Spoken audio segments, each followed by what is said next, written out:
Nasagip ng PNP Anti-Cybercrime Group ang isang 11 anyos na batang babae na si alias Jasmine matapos matukoy bilang biktima ng online child exploitation sa isang operasyon nitong November 26, 2025, dakong 6:30 ng gabi.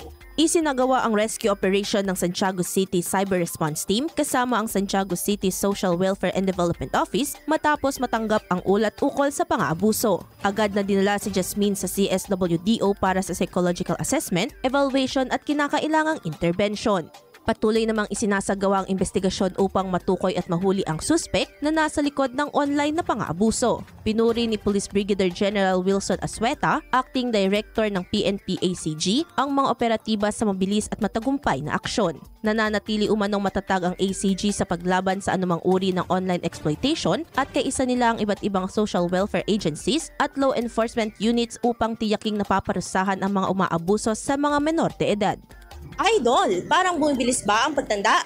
Ang dahilan humihina ang cell division na pagpapalit ng bagong cell habang nagkakaedad.